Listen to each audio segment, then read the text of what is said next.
Estas son las últimas noticias de Colombia TV. Así reaccionaron precandidatos y el presidente Duque ante visita de Gustavo Petro al Papa Francisco. El encuentro de Gustavo Petro con el Papa Francisco generó diversas reacciones de sectores políticos, precandidatos y del presidente de la República, que sin referirse a Petro, habló del encuentro en el Vaticano. Yo creo que es una visita importante. Yo creo que se abre cada vez más un espacio democrático en Colombia, un espacio de diálogo. No, me parece bien. Yo siempre digo que no puede ni un pastor ni un sacerdote decirle a la gente por quién votar, pero que el Papa se reúna con Gustavo Petro me parece bien. Es un hecho político interesante para el país que nos tiene a todos discutiendo. Espero visitarlo como presidente de la República. Por el momento, que rece por toda Colombia. Yo tengo gran respeto por el Papa Francisco. Creo además que el Papa Francisco tiene todo menos intereses electorales en nuestro país.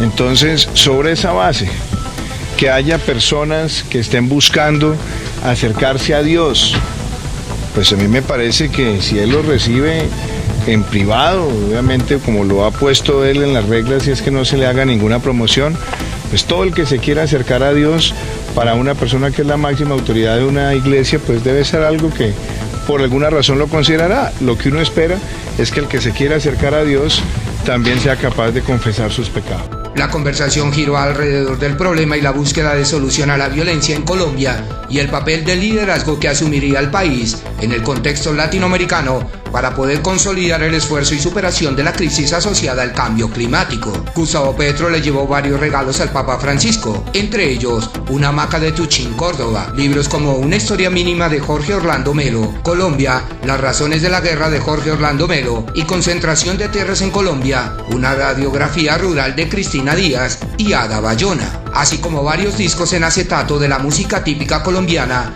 como una recopilación al órgano de Jaime Llano González y Garzón y Collazos.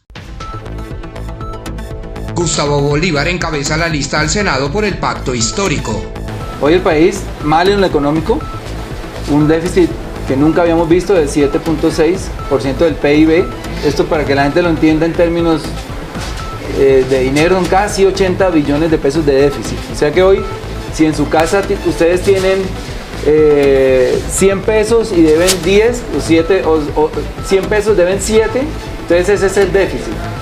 Si tienen 100 pesos pero les sobra 7, ese es un superávit. Pero hoy Colombia tiene un déficit del 7.6, pero también tiene una deuda enorme que ha ido creciendo. Este gobierno la recibió en 116.000 millones y está hoy en este momento como en 165.000 millones de dólares. ¿Qué quiere decir esto? Que cada vez que llega el presupuesto, o sea que llega el sueldo, digamos, a su casa, usted tiene que destinar para pagar las deudas un porcentaje, y hoy ese porcentaje es muy alto, está llegando al 25% de lo que devenga el país. Total, sí. Y el nivel de endeudamiento está llegando a unos niveles ya muy peligrosos que pues, nos puede volver una deuda impagable. Muy sencillo. Entonces, cuando la gente siente que la plata que le regalaron a los ricos se la van a sacar a ellos, a los pobres, de la nevera y del bolsillo, pues salen a las calles. Nosotros ayudamos obviamente porque somos la oposición. Y ya vimos el saldo, pues un saldo trágico, una represión, a mí me pareció desmedida, brutal. Muchos jóvenes sin ojos, muchos jóvenes muertos, desaparecidos, bueno, etcétera. Lo que han reportado la ONU y otras ONGs. Pero lo que yo tengo que decir es que la protesta era justa. O sea, la gente tenía razón en salir a las calles a decir no nos pueden grabar los alimentos de la canasta familiar porque perdimos el empleo por la pandemia, estamos aguantando hambre, y hoy por eso, aunque el gobierno haya pedido a la FAO que saque al país de ese mapa de hambre, Colombia es un país que tiene mucha gente en inanición, que según el DANE, porque no son cifras nuestras, sí, el 34.2% de las personas no comen 3 veces al día. Entonces era injusto llegar y grabarlos a ellos y no decir deroguemos la reforma de 2019. Sí. La gente más pobre. Primero que todo, para poder poner la casa en orden tenemos que solucionar el problema del hambre. Y el problema del hambre se soluciona de un lado con educación y del otro lado con empleo. Yo no soy muy partidario de la renta básica, es decir, lo que se promulgó durante la pandemia. Sí. Durante la pandemia era básica, digamos. Sí. Mandémosle, así como hicieron todos los países, el cheque a la gente a la casa para que coma, porque perdieron el empleo. Pero hoy en día ya no apostaría por una política de renta básica, que además fue contraproducente en Estados Unidos con el empleo, porque mucha gente quedó como muy... Pero sí creemos en una política que se llama empleo garantizado. O sea, en vez de un subsidio al desempleo, el Estado le va a decir a 1 millón de personas o a 2 millones de personas, le vamos a dar su salario mínimo, pero venga, siembre árboles, venga, haga cuidado de la naturaleza o de las obras de infraestructura. Bueno, vamos a decirle a la gente, sí le damos el cheque, pero trabaje y ayúdenos también a desarrollar.